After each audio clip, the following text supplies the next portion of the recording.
Alors, le soir tombe, l'homme laborieux que je suis, ou l'homme de labor, en général, le paysan, l'ouvrier, tout ce qui est encore plus bas qu'un ouvrier, ce qu'on appelle ici une délicticité journalière, amalé, euh, l'événement de couper, couper court tous les arbres, ça fait l'événement dans notre quartier chic, et d'abord moi, et puis tous les enfants, en me voyant ramasser les petits grains du bois et les lichens, les, les mousses, eh bien, ils ne m'imitent pas, ils font ce qui l'instinct leur dicte et leur instituteur, institutrice essaye de les maîtriser. Mais ils savent déjà beaucoup de choses. Demander des questions et faire une praxis avec quoi? Avec la ruine. Non pas de la nature malheureusement, mais ruine de l'humanité. Ça, c'est très instructif. Entre-temps, j'essaie d'écrire comme c'est non pas une conclusion provisoire, mais voilà, dû à la veille de la nuit, un peu blanche, un peu noire, un peu à lune, bien lunaire. Et je suis descendu jusqu'à les années 2016, là où j'ai découvert mes films que je connais bien, mais j'ai oublié le contenu. Par exemple, les lettres tamiles, bien Tamils Interrogation. Le titre est anglais, mais le contenu c'est bilingue ou bien trilingue. Et l'autre c'est Secrets Interrogation.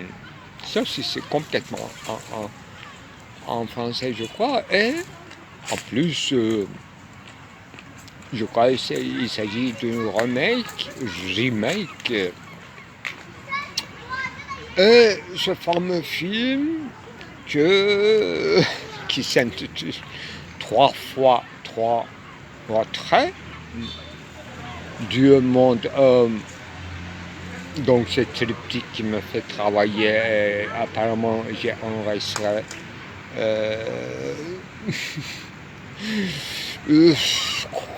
comme une sorte de synthèse, le trait du monde, le retrait du monde.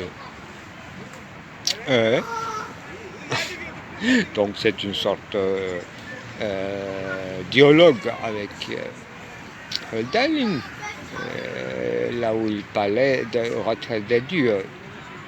Bon, et je suis très étonné parfois, parce qu'il s'agit d'abord d'un cours 3 fois 3 retraits. C'est plutôt, j'ai utilisé l'enregistrement de l'un de mes cours que sûrement j'ai fait de manière express, c'est-à-dire pour une autre but, vu l'état des étudiants un peu trop absorbés dans les autres choses, mais ils se sont sûrement intrigués d'une façon étonnante. Bon, oui, 25 ans donné de ma vie, donné à l'enseignement, et c'est une... comment on dit... bon, je n'interpréterai pas, mais j'étais pas si productif dans ce temps-ci, là où il y a une possibilité de dialogue, il y a une négativité qui s'installe et autre chose. Bon, je suis content de la ruine de l'humanité, tel qu'il est en état. La nature détruite, et c'est visible, exprimé publiquement dans une clarté, parce qu'il s'agit bien sûr à servir à un but soit ancestral, soit scientifique, de tailler les herbes au mois de décembre. C'est très logique, mais sauf que ils font beaucoup de bruit parce qu'ils boivent. Ils boivent avec une machine tous les branchements de l'herbe et ils laissent les troncs coupés à peu près dans la même longueur sur place. Seulement le lendemain, à 4h30 après-midi, ils laissent tout le travail et c'est le champ pour nous, pour les artistes, pour les explorateurs du monde et pour les enfants. Ils sont complètement comme moi. Quand ils ont vu ce champ dans cet état, ils ont horreur de soi. Ils sont dans une activité, dans une praxis, dans une réflexivité comme moi. Et moi, également, je suis comme eux, c'est-à-dire à peu près 6 ans, 7 ans, très curieux encore, tandis que les parents discutent sur les choses, sur les affaires sérieuses. Les enfants ne s'arrêtent pas, ils font des allers-venues avec les branches, avec le tronc d'arbre, même les mousses. Ils ont quand même découvert les mousses par mon longue opération d'enlever les lichens soigneusement des coquilles des arbres, etc.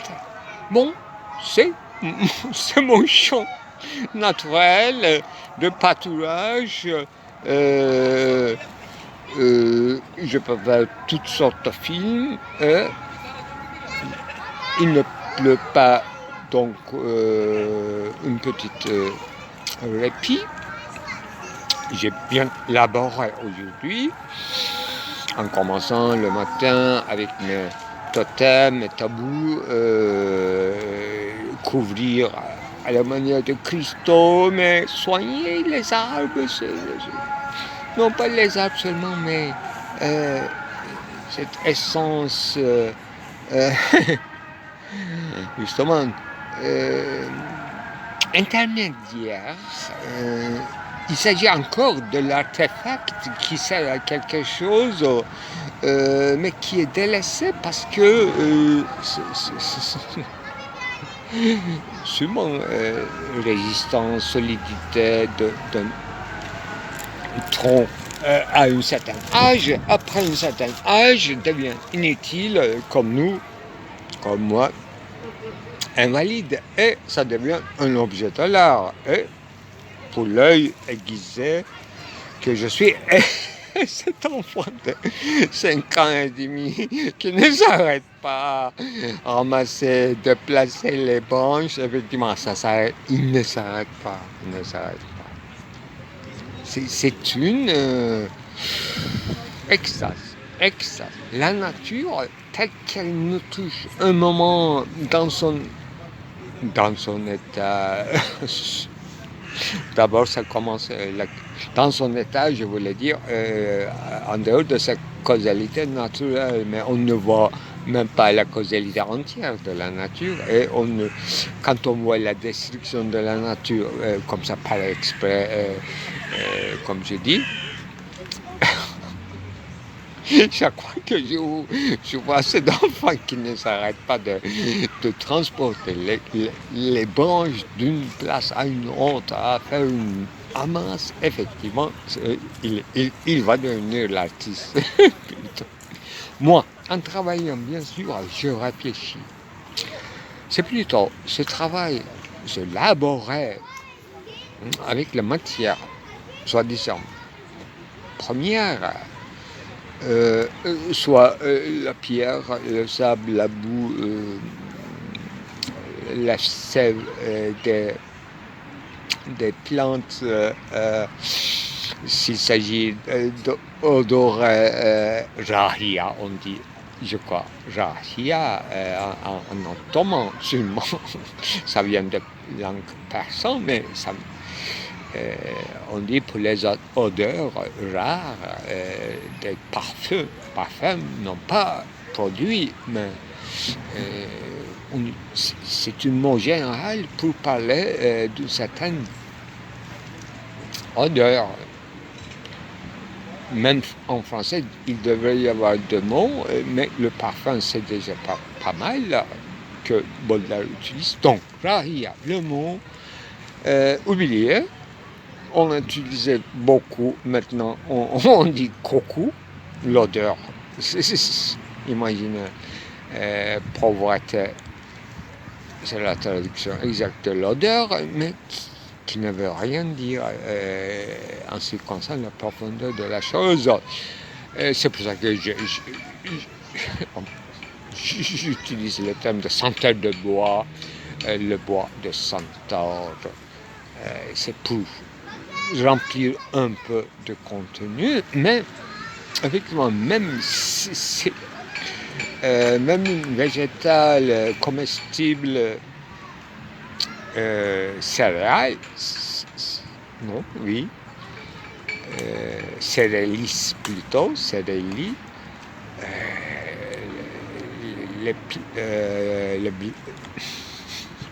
les feuilles, les branches de céleri, ça sent extrêmement bien. Bien sûr, c'est comestible, mais quand on fait la peinture avec les feuilles de céleri, alors votre peinture, ce sera un repas exquis. À peu près ce que je fais aujourd'hui.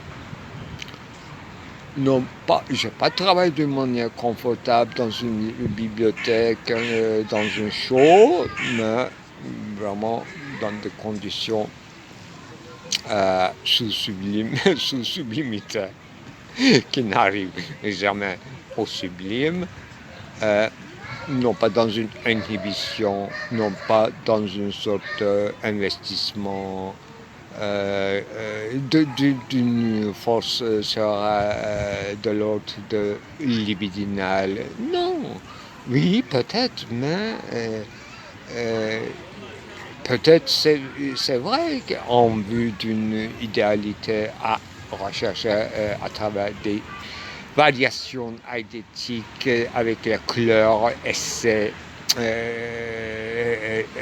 Je déclare clairement que je ne peux pas assurer à un potentiel acheteur de mes dessins que ces dessins faits avec les sèves de plantes saisonnières ne perdront pas la vivacité de leur couleur et ils ne se ces couleurs, ces tachisme, ces taches de couleur ne se neutralisera pas, alors que pour l'instant, ils sont très vivaces, pas de problème, même trop vivaces, alors que quand je les applique sur la toile, préparée par moi avec le plâtre, etc., ça se neutralise et ça devient jaune, pâle.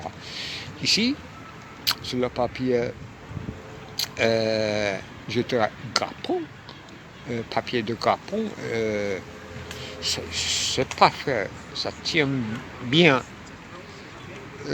Mais au bout d'un an, je veux assurer, comme une compagnie d'assurance, mes acheteurs potentiels, que ces couleurs sont stabilisées et je les maîtrise bien. Jusqu'à maintenant, même sur la toile, il n'y a pas eu grand incident, sauf que ce que j'ai dit, mais je le recompense autrement. C'est-à-dire sur la toile, j'obtiens des couleurs très pâles, alors que sur le papier, je me contente finalement de toutes sortes de tonalités, pourvu qu'il s'agit d'une Tonspiel. Ah oui, l'explication si parfaite de la musique,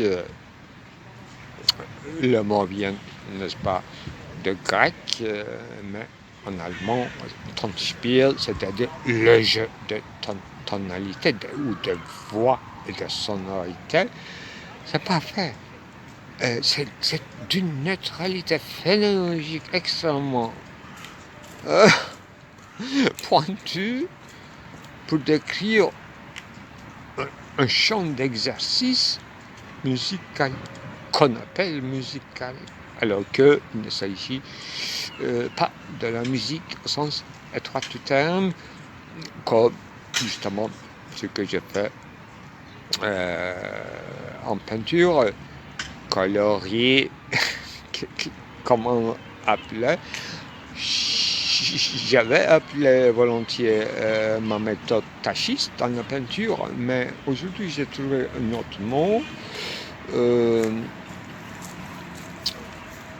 que j'ai oublié en travaillant laborieusement. Mais tachisme n'explique pas, oui, c'est ça. J'ai même forgé une réflexion là-dessus. Tachisme dans la peinture, on le discrédite. À ma foi, parce que je pensais aujourd'hui une phrase de Bertolt Brecht qui disait que, en ce qui concerne la musique en tout cas, quand quelqu'un qui vient de son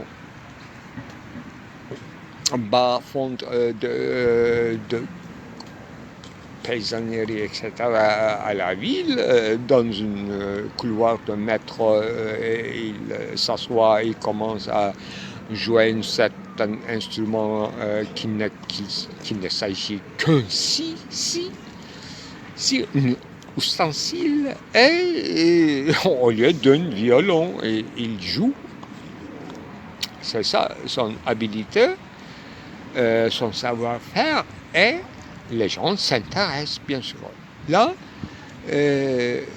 ça rapporte de l'argent quotidien. Son André, il peut ramasser de l'argent en jouant la scie.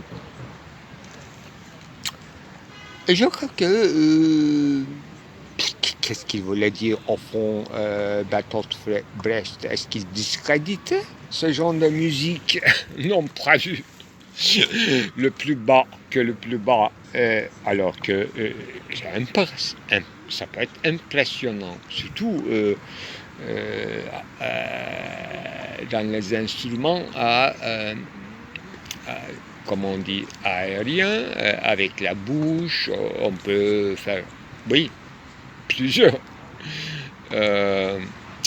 musique, sonorité, avec les dents, n'est-ce pas, un fil de fer coincé entre les dents, et avec vos doigts, vous pouvez faire une symphonie très sincère. Alors, donc, on a la tendance de péjorer ce genre de musique là où il ne s'agit pas de maîtrise d'un instrument connu comme violon, piano, etc. En ce qui concerne la peinture,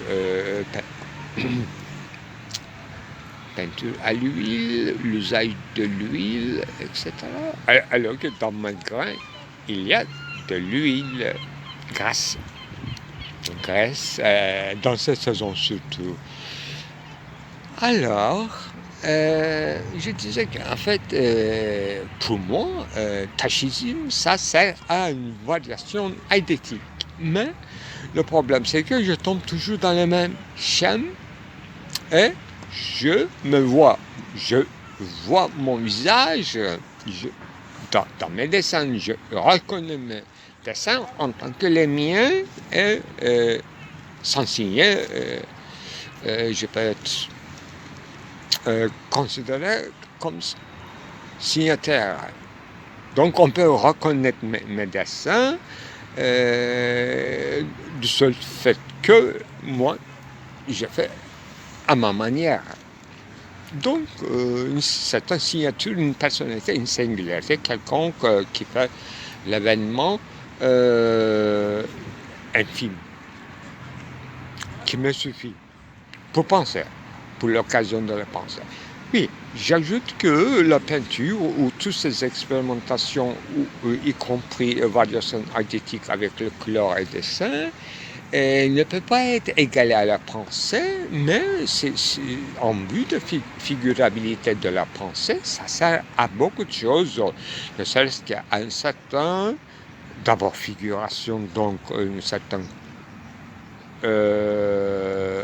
ascendance vers le concept, à peu près reconnaissable sur lequel on peut parler et développer, sur lequel on peut retourner.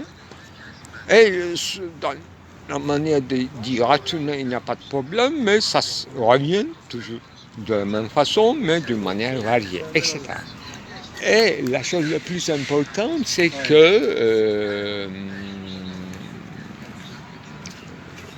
voilà, ça signifie une singularité et un travail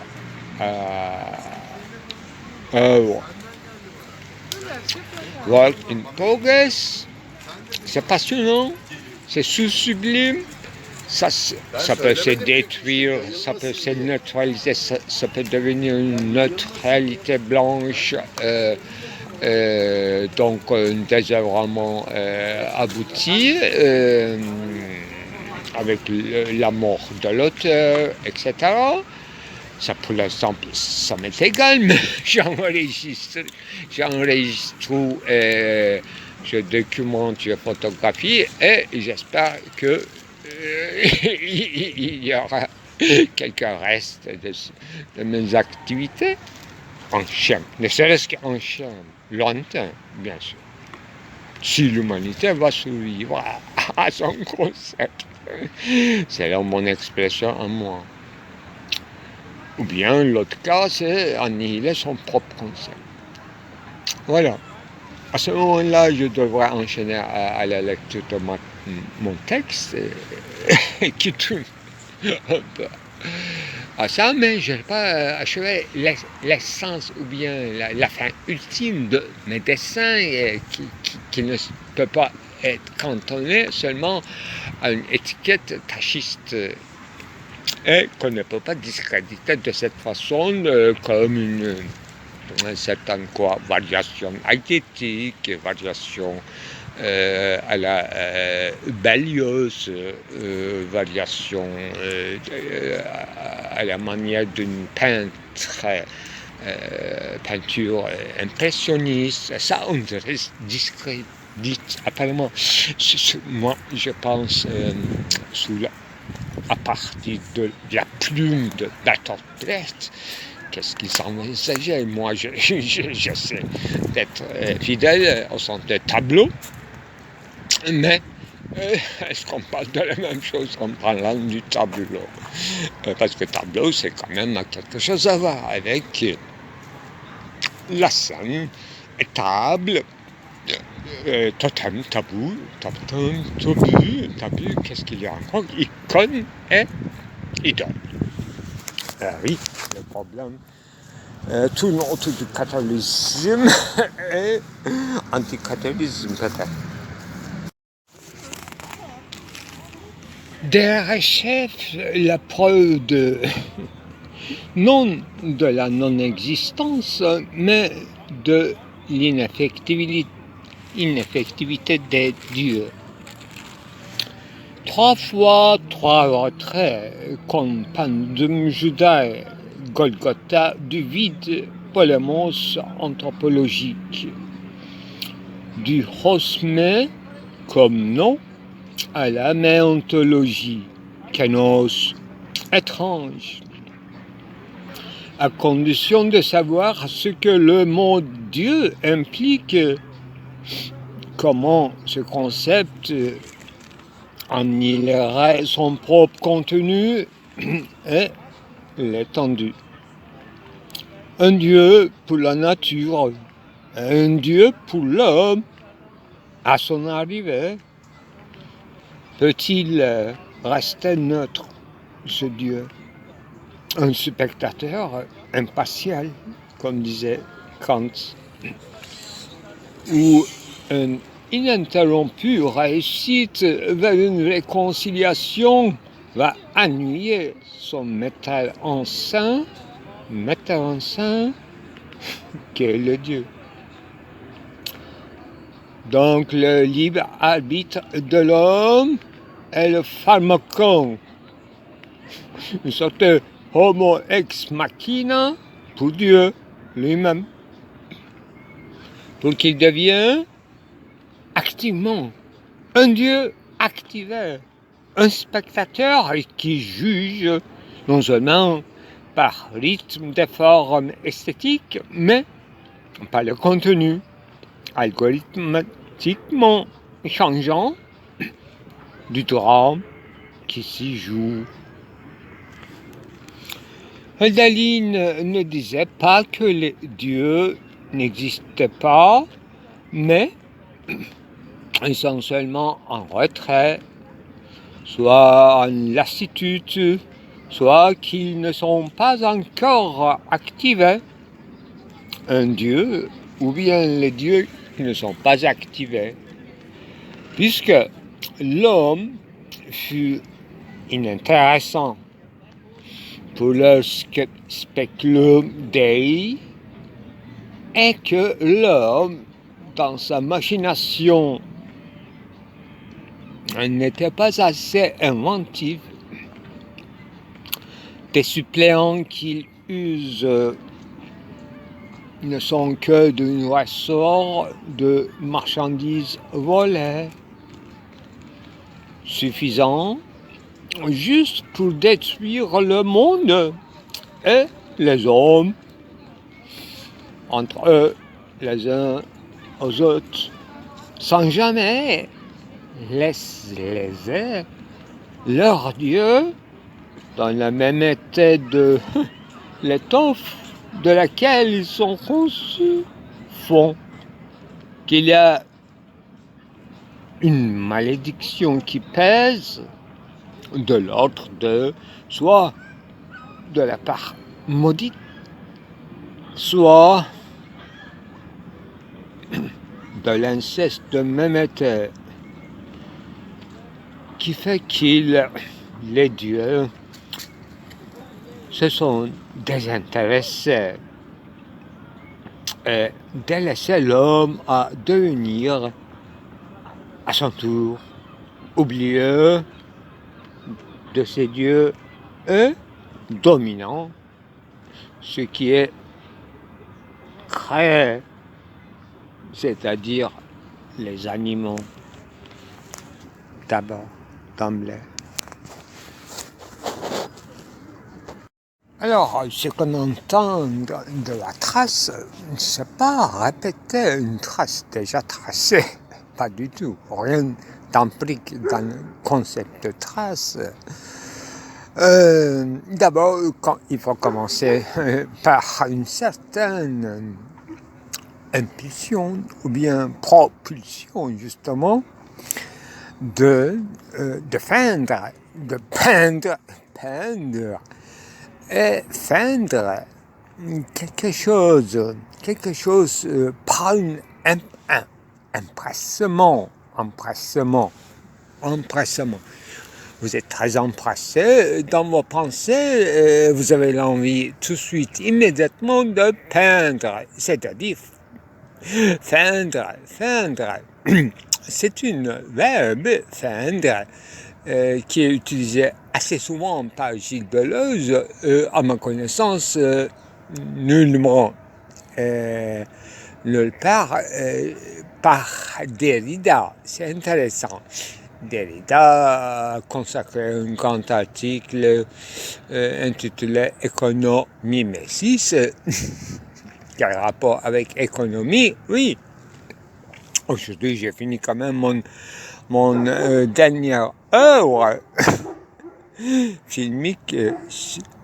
Vous n'avez pas aimé le verbe cinématographie, alors que graphène, c'est notre affaire et kinésis. Graphène, c'est la chose que nous faisons. Une petite allusion à mon film sériel dont le numéro 2 manquait, c'est comblé par son visite ce film.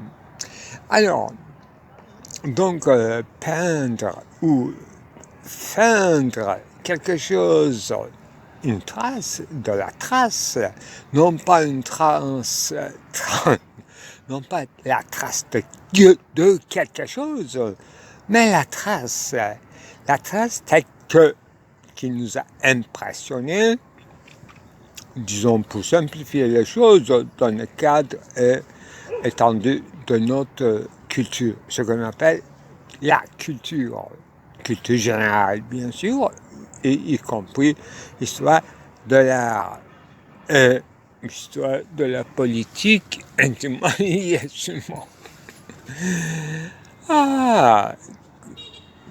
Pour ne pas se prolonger dans cette théorétique, il faut s'éclater par moments, n'est-ce pas, par éclat, tout en restant bien sûr dans une réitération qui n'a rien à voir avec une répétition d'une quelque chose qui serait de l'autre trace du tracé, mais la trace ou sa civilité, disons, dans la limite du possible et même jusqu'à l'invisible, c'est-à-dire imperceptible, indécennable, etc. Là, un tableau de Francis Bacon. Pourquoi quelqu'un, à ma connaissance, anglais ou scotch, quelque chose comme ça, le peintre Francis Bacon, non pas le philosophe, grand philosophe Francis Bacon, a eu à un moment donné, que dans le XXe siècle, a eu envie de peindre ou feindre sur la tracée de la trace un pape, hein, le peintre, s'ils veulent escalader dans les échelons de la réussite dans nos époques, devraient à un moment donné peindre le pape de leur pape, bien sûr, non pas un pape ancien. À ma connaissance, Francis Bacon a peindre Piou, mais combien Piou, je ne sais pas. Et je n'ai même pas vérifié s'il était son pape, c'est-à-dire qu'il régnait dans son époque. Mais, ce qui est important, l'œuvre qui nous est restée, cette œuvre a quelque chose d'éclatant qui ressemble de loin à mes œuvres à moi, et jusqu'au point où je soupçonne que Francis Bacon m'imiter secrètement, non pas moi-même, mais ma formule de peinture, je dirais, que j'ai abrégé en tachisme ou tachiste, non. La tâche, bien sûr, c'est le commencement. Mon œuvre a une malédiction ou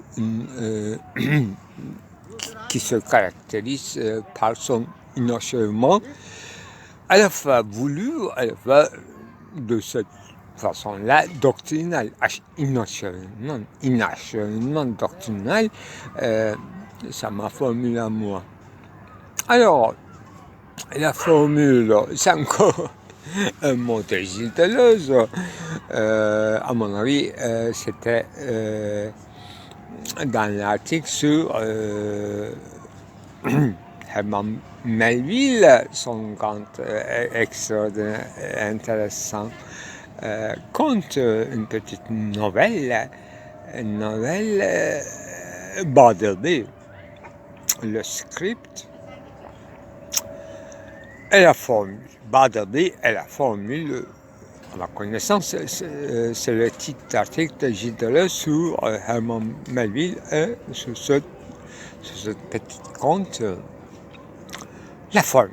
La formule vient de là, n'est-ce pas? C'est pas un paradigme, c'est pas un plan d'immanence, c'est pas... Voilà, la formule. La formule, ça ressemble à une certaine maxime kantien. C'est pas la loi morale elle-même, mais la maximisation de la loi morale, donc la formulation de la loi morale dans un sujet empirique s'appelle la formule ou bien la maxime. Les mobiles, c'est autre chose. Les mobiles se concernent juridiction et la psychanalyse, mais dans l'encroisement de quoi il y aura un certain avenir de la pensée, au sens de, non pas pensée pure, mais une pensée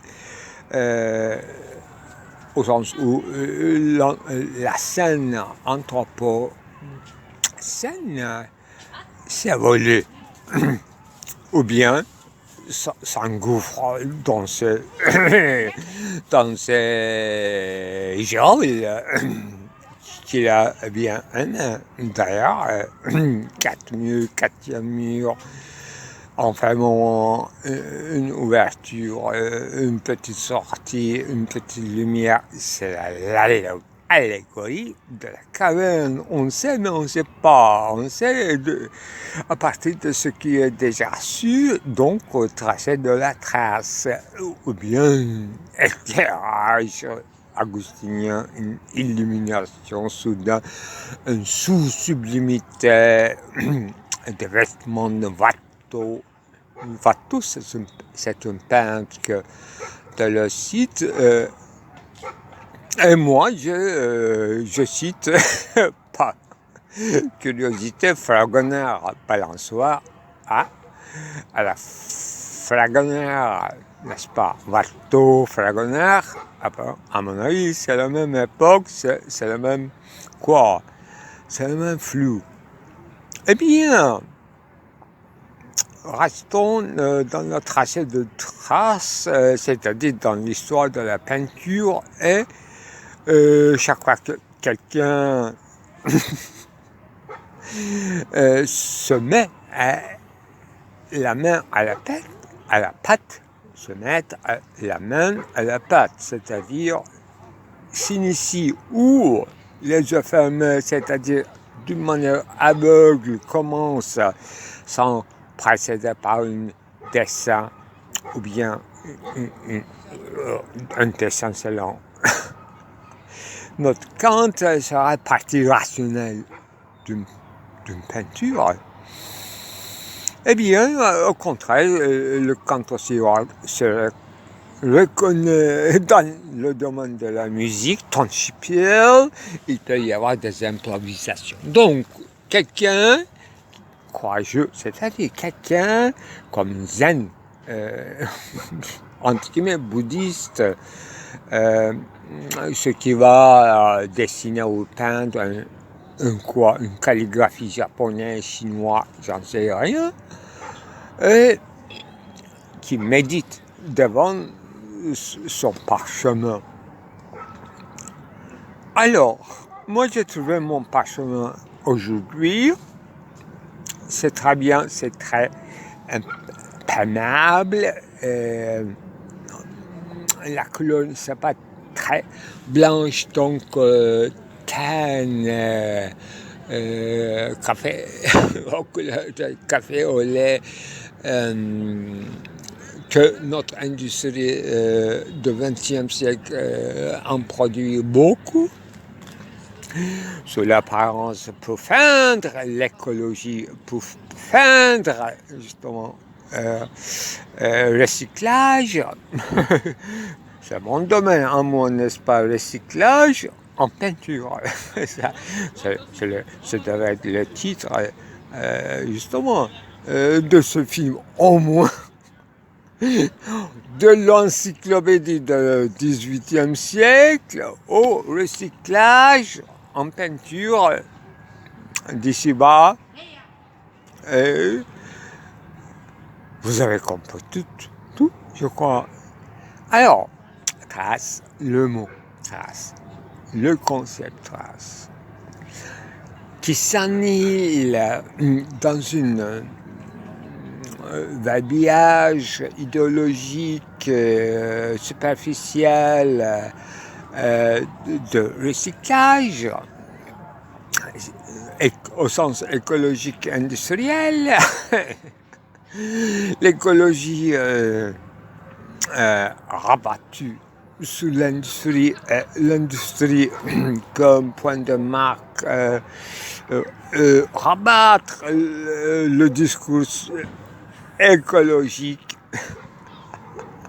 bien sûr y compris les bêtes et les plantes, mais pour donner quelques yeux, quelques bouches, pour, n'est-ce pas, pour un emblème de World Wide quelque chose, n'est-ce pas, pour sauver l'Earth, la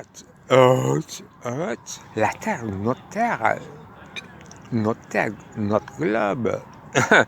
Nous n'intéressons plus les autres astres de nos planètes en voisinage. On peut les sauter un par un pour s'essayer dans le domaine de non pas astrophysique, mais aidé et annexé par l'astrophysique dans le domaine de énergétique. Là, c'est un rire sincère, non pas un fou rire énergétique.